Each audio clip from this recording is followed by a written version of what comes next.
सभी विद्यार्थियों का हमारे YouTube चैनल में स्वागत है। आज हम लोग जो है परावर्तन के नियम पढ़ेंगे। कल हम लोगों ने पढ़ा था कि प्रकाश का परावर्तन क्या है, रिफ्लेक्शन क्या है, कल हम लोगों ने देख लिया था। आज हम लोगों को परावर्तन का नियम, लॉज ऑफ रिफ्लेक्शन पढ़ना है। परावर्तन का नियम, परावर्तन का नियम, लॉज ऑफ रिफ्लेक्शन। परावर्तन के दो नियम हैं। सबसे पहले ये देखिए कि जो है, मान लिया कि कोई ये परावर्तक सतह है, रिफ्लेक्टिंग सरफेस है, इसे दर्पण कहते हैं। जो परावर्तक सतह होता है उसे क्या बोलते हैं? दर्पण। दर्पण पर अगर कोई भी प्रकाश की किरण टकरा रही है तो ये आने वाली किरण जो है इसको कहते हैं आपतित किरण, इंसिडेंट रे। ये आपतित किरण है, इंसिडेंट रे है। जिस बिंदु पर प्रकाश की किरण टकराती है इसको कहते हैं आपतन बिंदु।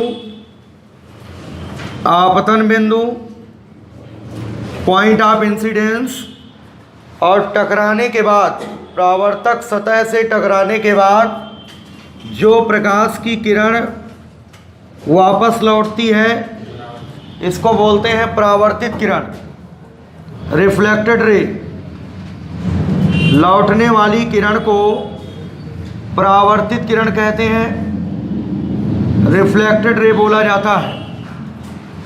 आपतन बिंदु पर डाले गए लंब को अभिलंब कहते हैं। ये आपतन बिंदु है, आपतन बिंदु पर एक लंब डाल दिया है। लंब का मतलब जो दर्पण से 90 अंश का कोण बना रहा है।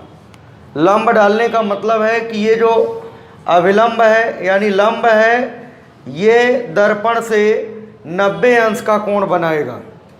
इसलिए ऐसे लंब को अभिलंब बोलते हैं, नॉर्मल। इसको नॉर्मल बोलते हैं एन।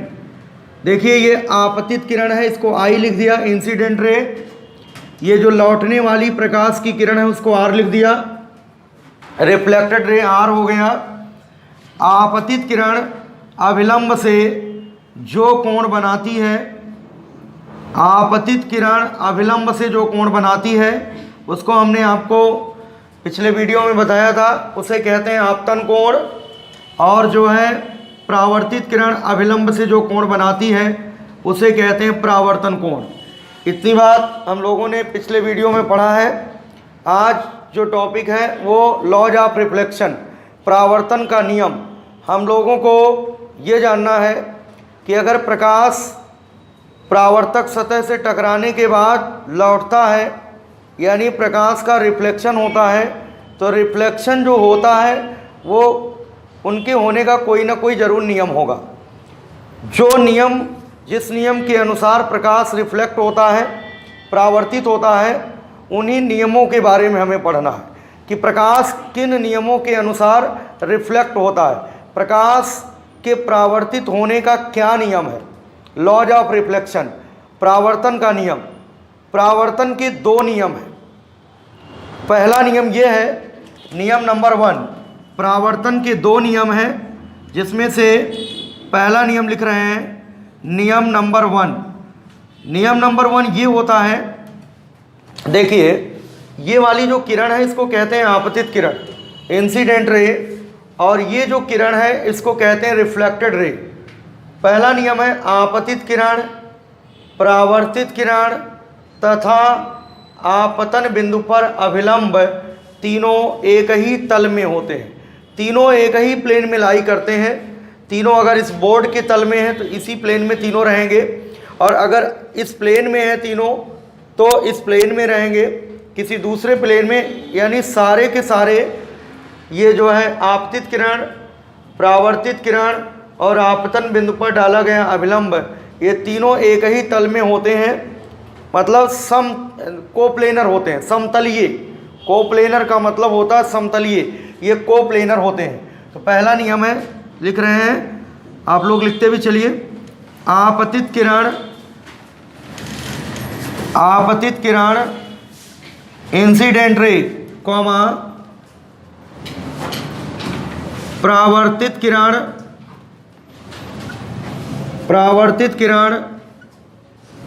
तथा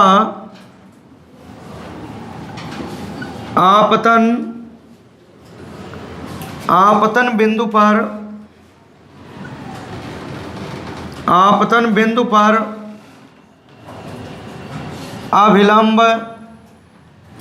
अविलंब का मतलब नॉर्मल,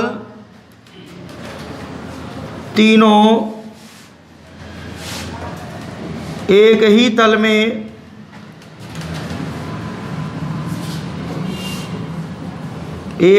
में होते हैं। तो ये नियम नंबर 1 है। आपतित किरण, परावर्तित किरण, incident ray, reflected ray and normal to the point of incidence are all lie in the same plane. Incident ray, reflected ray and normal to the point of incidence are all lie in the same plane. सभी same plane में होते हैं, एक ही तल में होते हैं।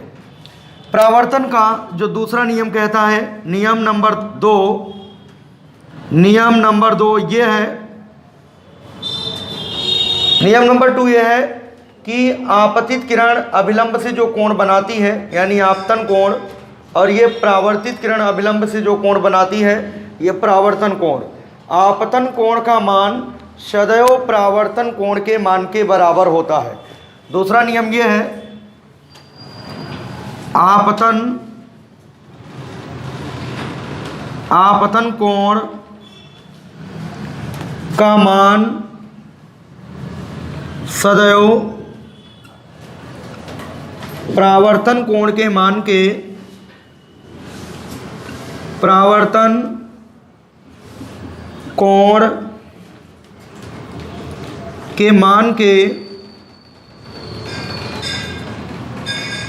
बराबर होता है। आपतन कोण का मान सदैव परावर्तन कोण के मान के बराबर होता है। Angle of incidence is always equal to angle of reflection. इसका मतलब ये है, आई का मतलब आपतन कोण, कोण आई, ये कोण पढ़ेंगे, कोण आई मतलब आपतन कोण बराबर कोण आर। कोण आर का मतलब परावर्तन कोण। आपतन कोण का मान परावर्तन कोण के मान के बराबर होगा। इसके कहने का मतलब ये है कि प्रकाश की किरण अभिलंब से जितना कोण बनाते हुए आपतित होगी, प्रकाश की किरण जब लौटेगी तो परावर्तित किरण अभिलंब से उतना ही कोण बनाएगी। आपतन कोण का मान परावर्तन कोण के मान के बराबर होगा। ये परावर्तन का जो है दूसरा नियम है। इस तरीके से परावर्तन की ये 2 नियम है। एग्जाम में पूछा जाता है, बोर्ड एग्जाम में, कि परावर्तन के नियम लिखिए। तो परावर्तन के 2 नियम हैं, ये प्रथम नियम है और दूसरा नियम है। कंपटीशन एग्जाम के लिए हम लोगों को ये चीज़ याद रखना है कि प्रकाश की किरण जितने कोण पर आपतित होती है उतने ही कोण पर प्रकाश की किरण जो है परावर्तित हो जाती है, रिफ्लेक्ट हो जाती है। इस प्रकार से ये परावर्तन का नियम हो गया। अब जैसे मान लो सवाल एक यहाँ पर लिखते हैं, क्वेश्चन इस तरीके से पूछा जाए। क्वेश्चन नंबर 1, जब कोई प्रकाश की किरण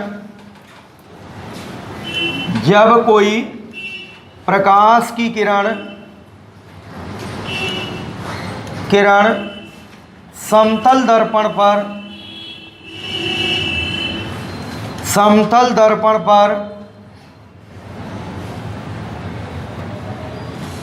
40 अंश के कोण पर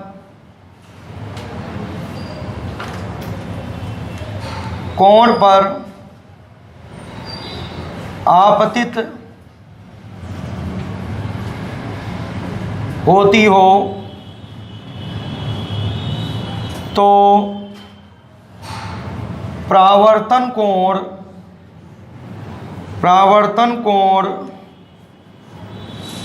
का मान होगा।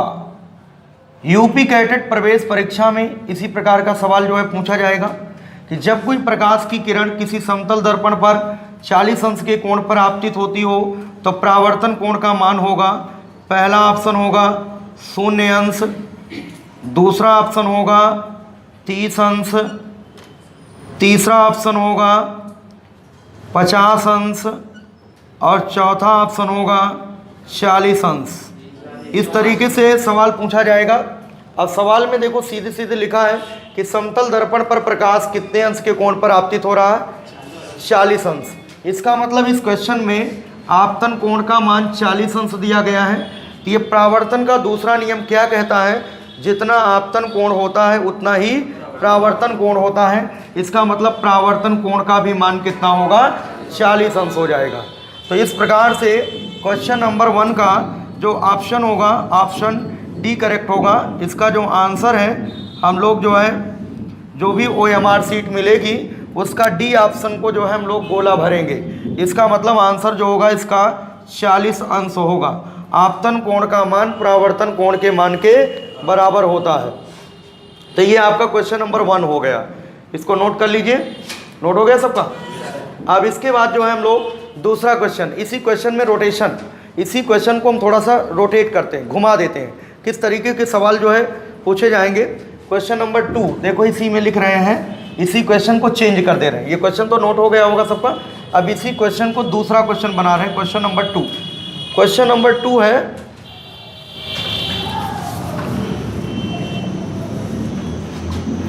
क्वेश्चन नंबर 2 देखिए, सवाल में लिखा रहेगा जब कोई प्रकाश की किरण समतल दर्पण पर 40 अंश के कोण पर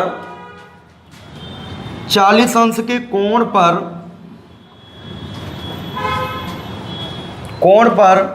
दर्पण से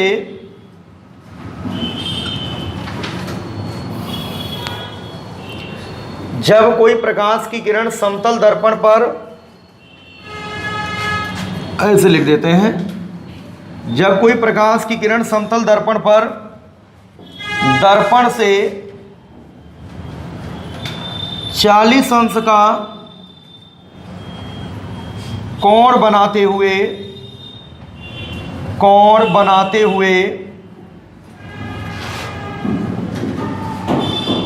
आपतित होती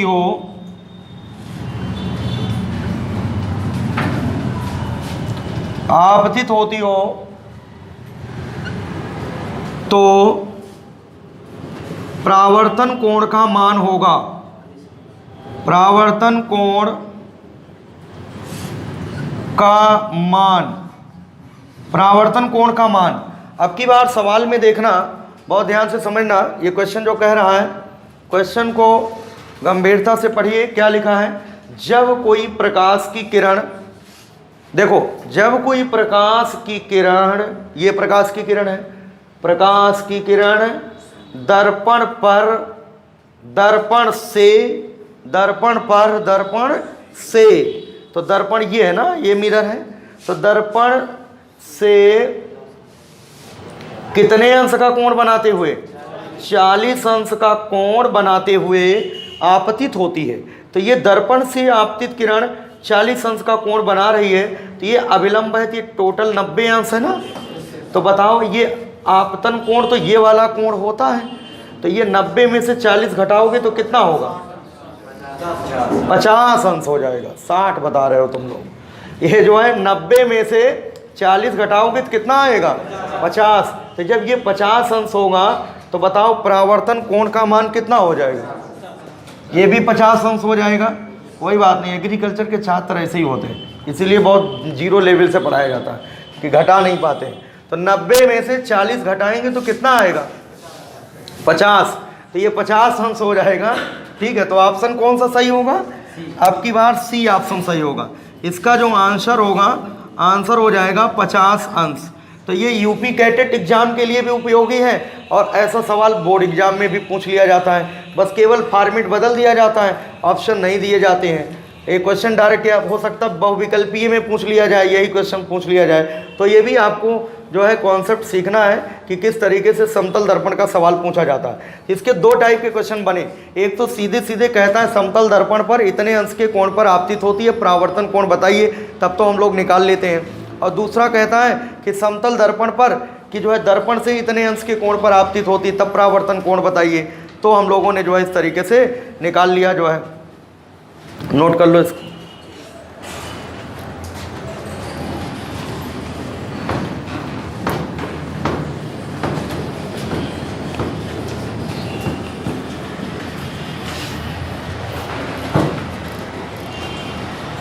अब देखो जैसे कुछ पॉइंट्स हैं, ये समतल दर्पण है, ये क्या है, समतल दर्पण।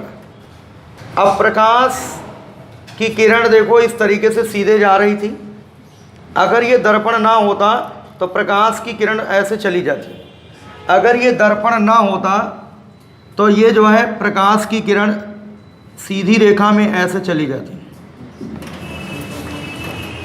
जितना कोण आपतन कोण होता है, जितना ये आपतन कोण है, इस कोण को मान लो थीटा, क्या मान लिया, अगर आपतन कोण को थीटा मान ले तो बताओ परावर्तन कोण का भी मान थीटा हो जाएगा कि नहीं। जितना आपतन कोण होता है उतना ही परावर्तन कोण होता है। देखो प्रकाश की किरण को ऐसे जाना चाहिए क्योंकि प्रकाश सीधी रेखा में चलता है, प्रकाश को सीधी रेखा में जाना चाहिए। अगर ये दर्पण रास्ते में ना आया होता तो प्रकाश सीधे जाता कि नहीं जाता। तो ये प्रकाश के जाने का प्रारंभिक पथ है, ये क्या है, ये ओरिजिनल पाथ है, प्रारंभिक पथ है, प्रारंभिक पथ है। लेकिन रास्ते में दर्पण मिल गया तो दर्पण ने क्या किया, प्रकाश को लौटा दिया। तो बताओ प्रकाश को जिस रास्ते से जाना चाहिए क्या उस रास्ते से जा रहा है। अब रास्ते में दर्पण मिला तो क्या प्रकाश अब सीधे जाएगा। अब ये प्रकाश अपने प्रारंभिक मार्ग से विचलित हो जाएगा कि नहीं हो जाएगा। प्रकाश को ऐसे जाना चाहिए लेकिन दर्पण रास्ते में आया तो दर्पण ने क्या किया, प्रकाश के गमन पथ को विचलित कर दिया। प्रकाश ऐसे ना जाने के बजाय अब जो है ऐसे जाने लगा। तो इस तरीके से ऐसे यहाँ से अगर जाने लगा तो इतने कोण से प्रकाश की किरण को ऐसे जाना चाहिए, लेकिन प्रकाश की किरण दर्पण से परावर्तित होने के बाद ऐसे जाने लगी। इसका मतलब इतने कोण से प्रकाश की किरण विचलित हो गई। तो जितने कोण से विचलित हुई इस कोण को कहते हैं डेल्टा। यहाँ से लेकर यहाँ तक का जो कोण है, प्रकाश की किरण अपने प्रारंभिक रास्ते से जितने कोण से विचलित हो जाती है, ये कोण जो डेल्टा लिखा है, डेल्टा इसको पढ़ते हैं डेल्टा, इस डेल्टा को कहते हैं विचलन कोण, इसे कहते हैं विचलन कोण, एंगल ऑफ डेविएशन इसे बोलते हैं अंग्रेजी में, इसको इंग्लिश में बोलते हैं angle of deviation. Angle of deviation का मतलब होता है विचलन कोण, ठीक है, हिंदी में ये लिख दिया विचलन कोण। डेल्टा को बोलते हैं विचलन कोण। हमको विचलन कोण पता करना है। अब तो अगर जो है विचलन कोण हमें ज्ञात करना हो कि प्रकाश की किरण कितने कोण से विचलित हो जाएगी, ठीक है, विचलन कोण फाइंड आउट करना है। विचलन कोण, प्रकाश अगर परावर्तित हुआ तो विचलन कोण का मान, डेल्टा का मान कितना होगा। इस घटना में हमें एंगल ऑफ डेविएशन पता करना है। इधर देखो ये एक सरल रेखा है, क्या है, इस चित्र को देखना, ये सरल रेखा है। तो सरल रेखा पर सभी कोणों का योग, ये वाला कोण और ये वाला कोण, ये वाला कोण, इन तीनों कोणों का जो योग होता है वो 180 अंश होता है। कितना होता है, 180 अंश। ये पूरा कोण मिला के 180 अंश हो जाएगा। इसका मतलब ये है कि इस चित्र को देखना, आई की जगह थीटा है, थीटा प्लस ये वाला भी कोण है थीटा प्लस ये वाला कोण है डेल्टा, बराबर कितना हो जाएगा, 180 अंश। तो थीटा प्लस थीटा कितना हो जाएगा, थीटा में थीटा जोड़ोगे तो 2 थीटा आएगा, प्लस विचलन कोण बराबर कितना होगा, 180 अंश। तो विचलन कोण डेल्टा बराबर कितना हो जाएगा 180 अंश माइनस 2 थीटा। ये विचलन कोण डेल्टा बराबर 180 अंश माइनस 2 थीटा। तो जब कोई प्रकाश की किरण किसी समतल दर्पण पर, जब कोई प्रकाश की किरण किसी समतल दर्पण पर थीटा कोण पर आपतित होती है, कितने कोण पर, थीटा कोण पर आपतित होती है, तो वह प्रकाश की किरण अपने प्रारंभिक मार्ग से 180 अंश माइनस 2 थीटा कोण से विचलित हो जाती है। कितने कोण से, 180 अंश माइनस 2 थीटा कोण से विचलित हो जाती है। इसका जो है, इसको पॉइंट के फॉर्म में इस बिंदु को जो है एक पॉइंट के रूप में लिख सकते हैं हम लोग कि जब कोई प्रकाश की किरण, नोट करिए, जब कोई प्रकाश की किरण, जब कोई प्रकाश की किरण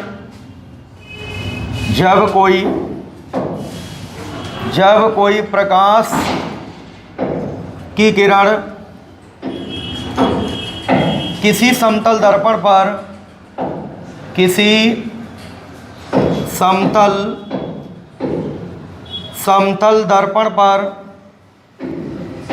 दर्पण पर थीटा कोण पर आपतित होती हो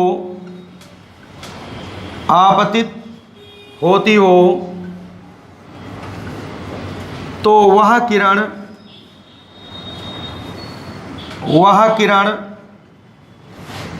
अपने प्रारंभिक पथ से विचलित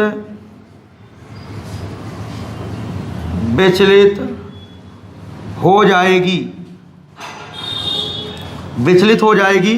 इसका आंसर है 180 अंश माइनस 2 थीटा कोण से, 180 अंश माइनस 2 थीटा कोण से। ये जो हमने यहाँ पर डेराइव कर दिया है, बोर्ड एग्जाम में पूछा जा सकता है, सिद्ध कीजिए कि जब कोई प्रकाश की किरण किसी समतल दर्पण पर थीटा कोण से आपतित होती है तो वह अपने प्रारंभिक पथ से 180 अंश माइनस 2 थीटा कोण से विचलित हो जाएगी। सिद्ध करने के लिए कहा जा सकता है, तो ये उसकी प्रूविंग है। और जो यूपी कैटेट के लिए ज़रूरी है, यह रिजल्ट आपको याद होना चाहिए कि अगर प्रकाश की किरण समतल दर्पण पर थीटा कोण पर आपतित होती है तो वह प्रकाश की किरण अपने प्रारंभिक रास्ते से कितने कोण से विचलित हो जाएगी, 180 अंश माइनस 2 थीटा कोण से विचलित हो जाएगी। तो ये बहुत इंपॉर्टेंट सवाल है, ठीक है, ये पॉइंट इंपॉर्टेंट है, 180 माइनस 2 थीटा आपको याद होना चाहिए। अब इस पर आधारित एक सवाल हम लोग देखते हैं। एक क्वेश्चन जो है, जैसे मान लो एक सवाल हो इस तरीके से, क्वेश्चन नंबर 3 होगा, ये 2 क्वेश्चन हमने करा दिया है। तीसरा सवाल ये होगा कि जब कोई प्रकाश की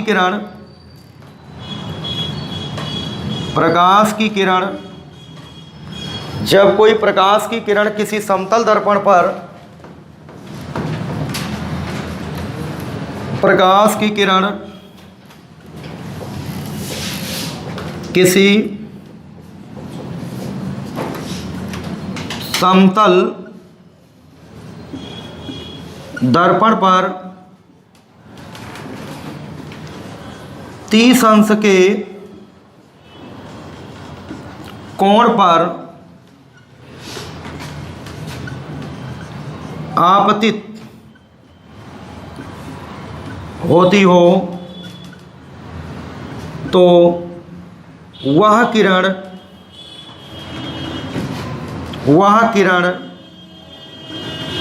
विचलित हो जाएगी,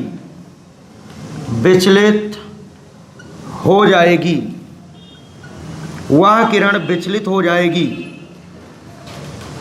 पहला ऑप्शन है 30 अंश के कोण से, दूसरा ऑप्शन है 130 अंश के कोण से, तीसरा ऑप्शन है 120 अंश के कोण से, चौथा ऑप्शन है कोई नहीं। तो क्या अभी हमने बताया कि अगर थीटा कोण पर आपतित होती है तो विचलन कोण जो होता है 180 अंश माइनस 2 थीटा। तो विचलन कोण का इसका जो हल होगा, सॉल्यूशन ये है, विचलन कोण डेल्टा बराबर 180 अंश माइनस 2 थीटा। थीटा का मान यहाँ पर जितने कोण पर आपतित हो रही वो 30 अंश है, यहाँ पर 30 अंश रख देंगे तो 180 अंश माइनस 2 गुणे 30, ये हो जाएगा 180 अंश माइनस 60 अंश। विचलन कोण हो जाएगा 180 अंश माइनस 60 अंश, ये हो जाएगा आंसर 120 अंश। इसका मतलब प्रकाश की किरण अपने प्रारंभिक पथ से 120 अंश के कोण से विचलित हो जाएगी। तो इस क्वेश्चन का ऑप्शन सी करेक्ट होगा, 120 अंश। 120 अंश हो जाएगा। इस तरीके से जो प्रावर्तन का नियम है, आपतन कोण और प्रावर्तन कोण का मान बराबर होता है, उस पर आधारित हमने आप लोगों को जो है 3 क्वेश्चन करा दिया। और कभी कभी एक क्वेश्चन पूछ लिया जाता है कि अगर प्रकाश की किरण अभिलंबवत आपतित हो, नॉर्मली इंसिडेंट हो, अगर ये प्रकाश की किरण ऐसे आपतित हो रही है तो ये आपतन कोण आई है। अगर जो है इस तरीके से आपतित हो रही है प्रकाश की किरण तो ये आपतन कोण आई है। अगर इसको थोड़ा सा ऐसे कर दें तो आपतन कोण का मान कम हो गया, ऐसे कर दें तो आपतन कोण का मान और कम हो गया। अगर ये प्रकाश की किरण ऐसे आपतित हो रही थी तो यहाँ से लेकर यहाँ तक आपतन कोण है। अगर ये प्रकाश की किरण ऐसे आपतित होने लगे तो बताओ आपतन कोण कम हो गया कि बढ़ गया? अगर प्रकाश की किरण ऐसे आपतित होने लगे तो बताओ आपतन कोण घटा कि बढ़ा? घट गया। अगर ऐसे प्रकाश की किरण आपतित होने लगे, बताओ आपतन कोण घटा या बढ़ा? तो जब ऐसे आपतित होने लगेगी प्रकाश की किरण इस तरीके से, जब प्रकाश की किरण ऐसे आपतित होने लगेगी इस तरीके से अभिलंबवत, तो क्या प्रकाश की किरण अभिलंब से अब कोई कोण बना पाएगी? जब ऐसे आपतित हो रही थी तब तो ये अभिलंब था, तो अभिलंब से ये कोण आपतन कोण था। ऐसे आपतित होने लगी तो आपतन कोण कम हो गया, ऐसे आपतित होने लगी तो आपतन कोण और कम हो गया, और ऐसे अगर आपतित होने लगेगी तो आपतन कोण का मान 0 हो जाएगा। तो अभिलंबवत आपतन के लिए जब कोई प्रकाश की किरण किसी समतल दर्पण पर अभिलंबवत आपतित होती है, नॉर्मली इंसिडेंस होती है, तो आपतन कोण आई का मान 0 होता है। और प्रावर्तन के नियम से अगर आपतन कोण का मान 0 है तो आपतन कोण का मान प्रावर्तन कोण के मान के बराबर होता है। तो आपतन कोण का मान प्रावर्तन कोण के मान के बराबर होगा। इसका मतलब प्रावर्तन कोण R बराबर भी क्या हो जाएगा? 0 हो जाएगा। तो अभिलंबवत आपतन के लिए ये इंपॉर्टेंट पॉइंट है यूपी कैटेट प्रवेश परीक्षा के लिए। अभिलंबवत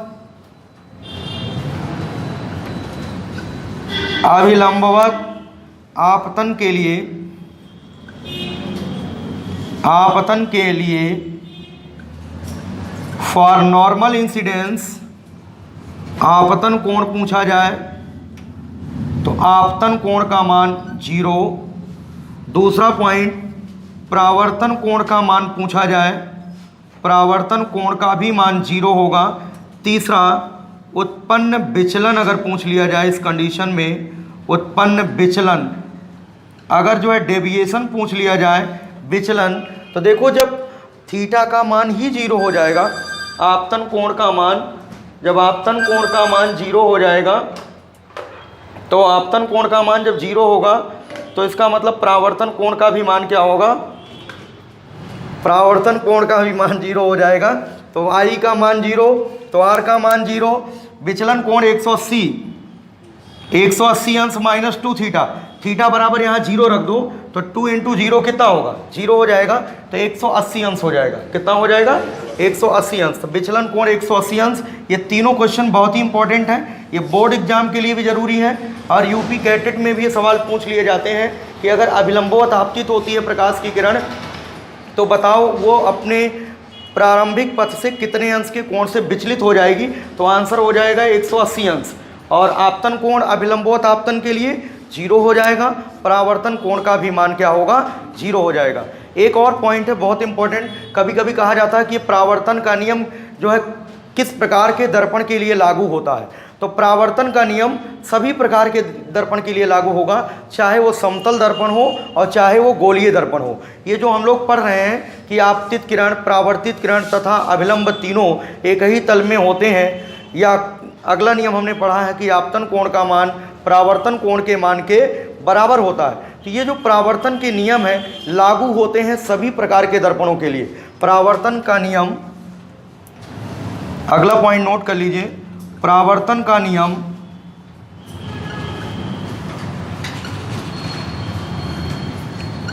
लागू होता है सभी प्रकार के दर्पणों के लिए, सभी प्रकार के दर्पणों के लिए, सभी प्रकार के दर्पणों के लिए लागू होता है। ये भी इंपॉर्टेंट पॉइंट है कि जो है परावर्तन का नियम सत्य है सभी प्रकार के दर्पण, चाहे वो समतल दर्पण हो चाहे वो गोलीय दर्पण हो, सबके लिए लागू होगा। ठीक है, तो इस तरीके से आज हमने केवल आपको बताया है इस वीडियो में कि परावर्तन का नियम क्या है, परावर्तन के नियम पर आधारित सवाल। सभी स्टूडेंट इस वीडियो को ज़्यादा से ज़्यादा लाइक करें, शेयर करें, सब्सक्राइब करें। धन्यवाद।